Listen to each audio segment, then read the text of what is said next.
So, a very famous saying by Montesquieu in his book The Spirit of Laws: tyranny of a prince is not as dangerous as the apathy of a common citizen in a democracy.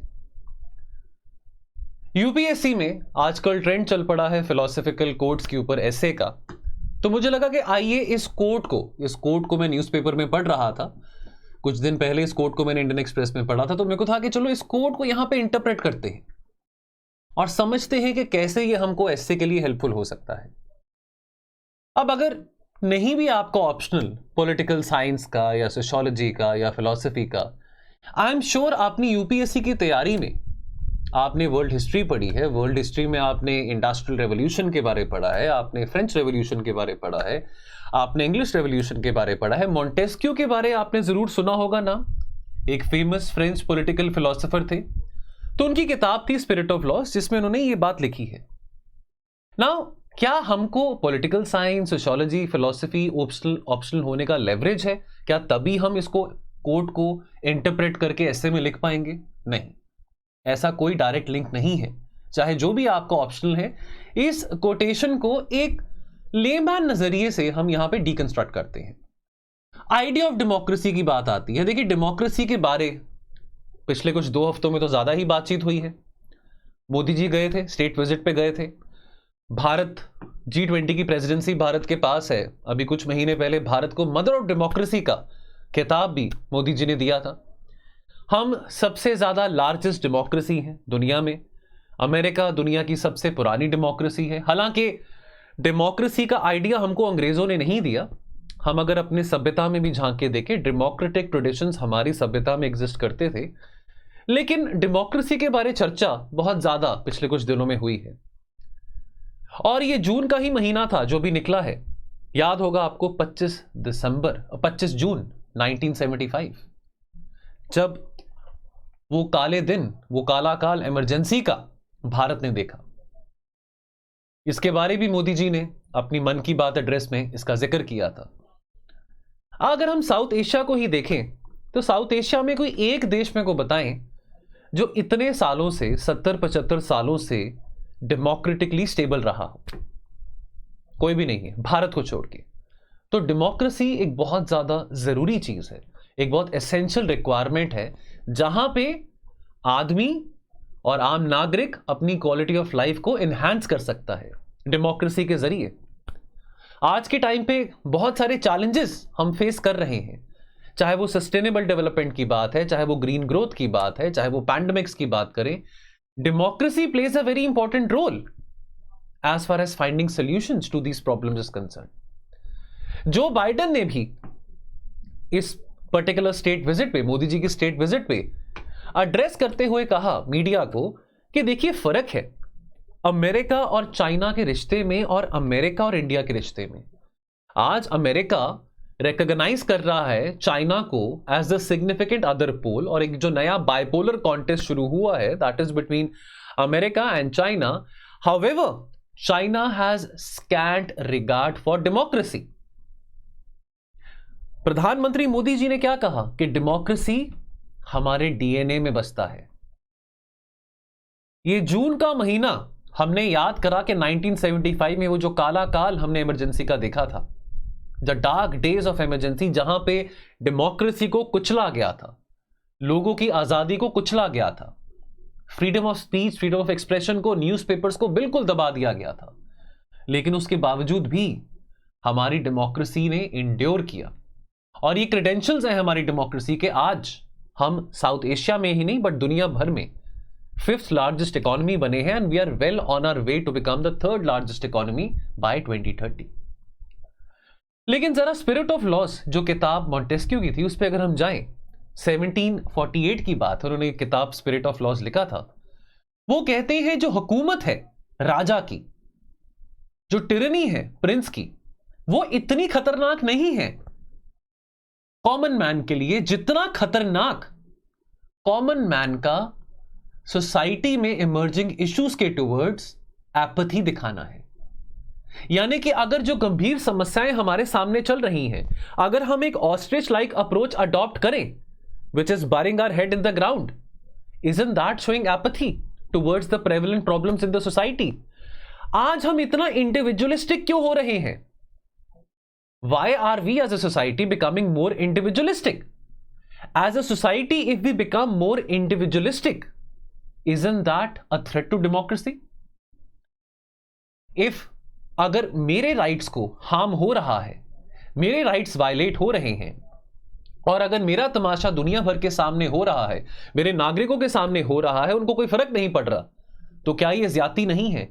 तो ये ज्यादती ज्यादा भारी है कि किसी हुकूमत, किसी राज्य की हुकूमत ज्यादा भारी है? सोचने की बात है। Tyranny of a prince is not so dangerous as the apathy, as the neglect towards the emerging issues, towards the problems of the common citizens is concerned. Montesquieu ही तो थे जिन्होंने ये कंसेप्ट दिया था सेपरेशन ऑफ पावर्स का, कि state की पावर को डिवाइड किया जाए जुडिशरी, एग्जीक्यूटिव और लेजिस्लेचर के बीच में, 3 organs of the government, end of course the fourth estate is media. क्यों कहा था मॉन्टेस्क्यू ने ये? ताकि क्यों कहा था? चेक्स बैलेंसेस ऑफ, जो हम checks and balances of power की बात करते हैं, कि कोई भी एक ऑर्गन ज्यादा शक्तिशाली नहीं होना चाहिए कंपेयर टू द अदर। सारी की सारी पावर केवल एग्जीक्यूटिव के हाथ में कंसंट्रेटेड नहीं होनी चाहिए। So you have to keep checks and balances on power, which is why it is very important that neither the judiciary nor the executive nor the legislature concentrates the whole power. It is very strong to prevent tyranny, to prevent despotism. What is despotism? A condition जहां पे एक single व्यक्ति absolute power hold करता है। क्या 1975 में same चीज नहीं हुई थी जब इंदिरा गांधी ने इमरजेंसी इंपोज करी थी? That was an incident. Despotism की अगर हम बात करें, tyranny की बात करें, that was one such incident which happened. So उसका solution क्या है? What is the alternative for that? Montesquieu Spirit of Laws में ये बात कहते हैं कि कानून इंपॉर्टेंट क्यों है? कानून बनते हैं, शायद भारत में सबसे ज्यादा कानून बनते हैं। दुनिया भर के कानून एक तरफ, भारत के संविधान में इतने सारे कानून, इतने सारे आईपीसी के लॉज, भारत में कानून की कमी नहीं है। कानून क्यों बने हैं? कानून बनने का फायदा क्या है? कानून बनने का रेलेवेंस क्या है आपके और मेरे लिए, ताकि हमारी जिंदगी आसान हो सके। अगर लॉज हमारे लिए फायदा नहीं कर रहे हैं, हमारी जिंदगी आसान नहीं बना रहे हैं, तो कानून का क्या फायदा? जंगल राज में तो हम नहीं रह सकते हैं। इस करके एक ऐसा सिस्टम एस्टैब्लिश करना बहुत जरूरी है कि जहां पे सारे कानून की पालना कर सकें और एक दूसरे के राइट्स को रिस्पेक्ट कर सकें। और अगर कानून के जरिए हमारा क्वालिटी ऑफ लाइफ एनहांस होता है, अगर प्रशासन के जरिए, सुशासन के जरिए हमारा क्वालिटी ऑफ लाइफ एनहांस होता है, तो कानून की बिल्कुल रेलेवेंस है। तो बहुत जरूरी है कानूनों को समझना। What is the rationale behind the laws governing a society, इसको समझना बहुत जरूरी है। डेमोक्रेसी का मतलब क्या हुआ? डेमोक्रेसी का मतलब कि एक देश में सबसे ज्यादा पावरफुल, सबसे ज्यादा सॉवरेन कौन है? क्या वो देश का प्रधानमंत्री है? क्या वो देश का प्रेसिडेंट है? क्या वो देश का स्पीकर है? क्या वो लोकसभा का स्पीकर है? क्या वो राज्यसभा का चेयरमैन है? क्या वो कोई आईएएस ऑफिसर है? क्या वो कोई आईपीएस ऑफिसर है? नहीं। डेमोक्रेसी में सबसे ज्यादा शक्तिशाली, सबसे ज्यादा सुप्रीम अथॉरिटी कौन है? हम लोग। वो आपने सिविक्स में पढ़ा होगा, government is of the people, by the people, for the people.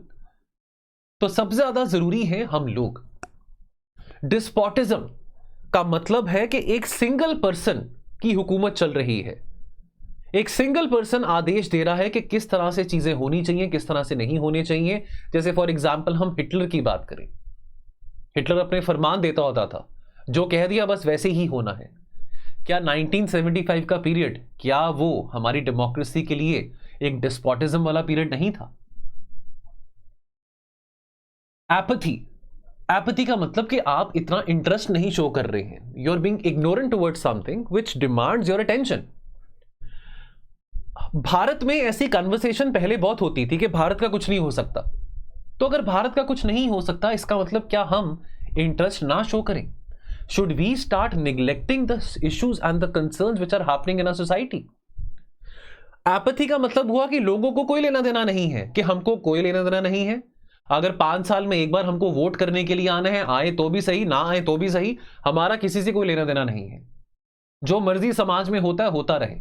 चाहे रेप्स बढ़ रहे हैं, क्राइम्स बढ़ रहे हैं, रिश्वत बढ़ रही है, करप्शन हो रहा है, हमको कोई लेना देना नहीं है। क्या ये ज्यादा खतरनाक नहीं है डेमोक्रेसी के लिए? तो चाहे हिटलर हो, चाहे इंदिरा गांधी हो, चाहे और कोई भी हो जिसने अपने टिरेनी के जरिए डेमोक्रेसी को कुचलने की कोशिश करी, वो जरूर खतरनाक होगा, लेकिन क्या ये ज्यादा खतरनाक नहीं है जब लोग कंसर्न ना शो करें, जब लोग कलेक्टिवली होकर आवाज ना उठाएं? अब जब आवाज उठाने की बात आती है, अगर एक डेस्पोट ने, अगर एक डिक्टेटर ने तानाशाही के जरिए, डिक्टेटरशिप के जरिए अपनी हुकूमत चलाने की कोशिश करी है, तो एक सिविल सोसाइटी को क्या करना चाहिए? जेपी रेवोल्यूशन हुआ इमरजेंसी के दौरान जयप्रकाश जी के द्वारा, उनका कॉल क्या था? एक पार्टी लेस डेमोक्रेसी हो। पूरी रेवोल्यूशन, टोटल रेवोल्यूशन का कॉल था कि एक ऐसी स्थिति क्रिएट हो जहां पे कोई पॉलिटिकल पार्टी नहीं है। इट इज वेरी गुड कि हम आवाज उठाएं, लेकिन आवाज इस तरीके से उठाना जहां पे हम एक पार्टीलेस डेमोक्रेसी की बात करें या टोटल रेवोल्यूशन की बात करें, जरा इस बात को भी सोचें, क्या वो सही है? अगर कोई पॉलिटिकल पार्टी नहीं है, अगर लोग अपने हिसाब से ही डेमोक्रेसी चला रहे हैं, तो क्या वो जंगल में रहने वाली बात नहीं हुई? अगर जेपी ने, जयप्रकाश ने क्रांति की आवाज उठाई थी, तो आवाज उठाते समय उनको क्या कहना चाहिए था? He should have offered to hold fresh election to the Lok Sabha. अगर इंदिरा गांधी अपने आप को डेमोक्रेसी के रखवाले समझते थे, तो उनको भी कहना चाहिए था कि चलो, अगर आपको मेरी लीडरशिप में डाउट है तो आइए, लेट्स हैव फ्रेश इलेक्शंस। लेकिन इमरजेंसी क्यों इंपोज करी इतने साल के लिए? तो यानी कि अगर डिस्पोटिज्म की टेंडेंसी बढ़ रही है, डिक्टेटरशिप की टेंडेंसी बढ़ रही है, तो आवाज उठाना, बुलंद आवाज उठाना बहुत जरूरी है, लेकिन इफेक्टिवली वो आवाज उठाना वो भी बहुत जरूरी है। ये कह देना कि कंप्लीट रेवोल्यूशन हो, अनार्की हो, हंगामा हो, उससे क्या मिलने वाला है? उससे कोई सोल्यूशन तो नहीं मिलने वाला है। तो चाहे डिस्पोटिज्म था, उसमें भी सोल्यूशन नहीं था, या चाहे टोटल रेवोल्यूशन है, जंगल के जैसे एक लॉ बना हुआ है कि भाई हम जंगल राज में रह रहे हैं, पार्टीलेस डेमोक्रेसी है, उससे भी कोई सोल्यूशन नहीं है। हम एक रिप्रेजेंटेटिव डेमोक्रेसी है, पढ़ते हैं ना पॉलिटी में, एक रिप्रेजेंटेटिव डेमोक्रेसी है, एक डेलिब्रेटिव डेमोक्रेसी है, पार्टिसिपेटिव डेमोक्रेसी है। तो रिप्रेजेंटेटिव डेमोक्रेसी के लिए हमको कुछ कैंडिडेट्स को रिप्रेजेंट करवाना अपने लिए बहुत जरूरी है। केवल ये कह देने से सोल्यूशन तो नहीं आता। ये बात मैं क्यों कर रहा हूं? क्योंकि फिर हम रिविजिट करें स्पिरिट ऑफ लॉस को। मॉन्टेस्क्यू ने क्या कहा था? मॉन्टेस्क्यू ने कहा था कि कानूनों का सोसाइटी में होना एक सिग्निफिकेंट बात है। लोगों को यह नहीं पता कि कानून क्यों एग्जिस्ट करते हैं। लोगों के माइंड में अगर यह बात है कि कानून हमारे हाथ बांध रहे हैं, कि कानून का होना मीन्स हमारे हाथों में हथकड़ी लगी है, तो यह लोगों का एपैथी शो करना है डेमोक्रेटिक सोसाइटी के टुवर्ड्स, डेमोक्रेटिक क्रेडेंशियल्स के टुवर्ड्स। एक डेमोक्रेटिक सोसाइटी वो नहीं है जहां पे कानून ना हो, जहां पे लोगों की अपनी मर्जी चले। Checks and balances of power के लिए कानूनों का होना बहुत जरूरी है। इसी बात के बारे मॉन्टेस्क्यू ने अपनी किताब स्पिरिट ऑफ लॉज में लिखा था। तो अगर हम एपैथी शो करें towards what is happening in the society, that is more dangerous than the rule of a tyrant, than the rule of a despot. So यानी कि इससे हम ये भी इंटरप्रेट कर सकते हैं, सोचने की बात है, कि क्रांति की आवाज दे देने से, रेवोल्यूशन की आवाज दे देने से सोल्यूशन नहीं आ जाता, पार्टीलेस डेमोक्रेसी कर देने से सोल्यूशन नहीं आ जाता। कहीं ना कहीं अगर हम ऐसी भावना इंकरेज कर रहे हैं समाज में कि कोई कानून ना हो, कोई पार्टी ना हो, डेमोक्रेसी केवल इंसानों के हाथ में हो, तो भी हम एपैथी शो कर रहे हैं टुवर्ड्स आवर डेमोक्रेसी। इस बात को जरा गंभीर तरीके से सोचिएगा। तो ये तो एक पॉलिटिकल डायमेंशन इस कोर्ट का हमने डिस्कस किया, बट अगेन इस कोर्ट के economical, social, technological, legal, ethical dimensions भी हम डिस्कवर कर सकते हैं अगर ये कोर्ट हमको ऐसे में पूछा जाता है। लेकिन अगर आप इस कोर्ट से संबंधित और डायमेंशंस भी जानना चाहते हैं, तो मैं यहां पे आपको इंफॉर्मेशन देना चाहता हूं कि स्लीपी क्लासेस अपने प्लेटफॉर्म पे एक पेड ऐसे मेंटरशिप प्रोग्राम लेके आया है फॉर दोज एस्पिरेंट्स जो कि अभी 2023 में मेंस लिखेंगे, and also for those aspirants जो 2024 में अपना अटेम्प्ट देंगे। तो इस कोर्स के फीचर्स क्या है? तो यहां पे आपको 14 कंटेंट, यानी कि वीडियो फॉर्मेट में 14 कंटेंट लेक्चर्स मिलेंगे अलॉन्ग विद द पीडीएफ, जिसमें से 10 थीमेटिक बेस्ड एसेज होंगे और 4 फिलोसॉफिकल एसेज होंगे। पर्सनल मेंटरशिप का फायदा क्या है कि आप मेरे साथ जुड़ सकते हैं, आप अपने डाउट्स को रिजॉल्व कर सकते हैं। जूम सेशंस होंगे on essay writing. We will understand the basics of essay writing, the techniques of essay writing, the structure of essay writing. Live format में ये बातें हम डिस्कस करेंगे। साथ के साथ आप यहां पे 2 सेक्शनल टेस्ट और 3 फुल लेंथ एसे के टेस्ट भी अटेम्प्ट करेंगे, जहां पे आपको इवैल्यूएट किया जाएगा, मार्क्स दिए जाएंगे और आपको फीडबैक दिया जाएगा। देखिए, एक अच्छा एसे स्कोर करने के लिए प्रैक्टिस करना तो बहुत जरूरी है, लेकिन पीरियोडिकली उसको इवैल्यूएट कराना भी जरूरी है। सेल्फ इवैल्यूएशन से हम इतना क्रिटिकल नहीं हो पाते हैं, इस करके इवैल्यूएट करवाना from a mentor that becomes very important in order to know कि आप कहां पे गलतियां कर रहे हैं, सो दैट आप वो 10, 20, 30 मार्क्स एक्स्ट्रा स्कोर कर सकें। चाहे तो आप केवल कंटेंट ओनली भी ले सकते हैं, चाहे तो आप इसके फीचर्स ना ही लें। अगर आपको केवल कंटेंट लेक्चर्स चाहिए तो वो आपकी मर्जी है, लेकिन अगर आपने एसे में अपने मार्क्स मैक्सिमाइज करने हैं तो बिना इवैल्यूएशन के मजा नहीं है, बिना मेंटरशिप के कोई फायदा नहीं है। तो ये दोनों ऑप्शंस आपके सामने हैं। आप चाहे तो कंटेंट ओनली भी ले सकते हैं, चाहे तो कंटेंट और टेस्ट और मेंटरशिप कई जो मॉड्यूल है कंबाइंड ले सकते हैं। एक बात आपको बताना चाहता हूं, आप जैसे यूपीएससी का एसे अटेम्प्ट करते हैं तो आपको section A, section B, section A में 4 ऑप्शन, सेक्शन बी में 4 ऑप्शन आपको दिए जाते हैं। 4 में से कोई एक आप सेक्शन ए में करेंगे, कोई एक सेक्शन बी में से करेंगे। अब यहां पे जो आपके साथ फुल लेंथ टेस्ट डिस्कस किए जाएंगे, बेशक आपने एक टॉपिक अटेम्प्ट किया ए में से और एक टॉपिक सेक्शन बी में से, डिस्कशन मेरे द्वारा 8 के 8 टॉपिक्स की जाएगी। यानी कि जो टॉपिक्स आपने नहीं भी अटेम्प्ट करे हैं फुल लेंथ एसे टेस्ट में, उसका भी मॉडल साइनॉप्सिस आपको प्रोवाइड किया जाएगा और उसकी भी डिस्कशन आपके साथ की जाएगी।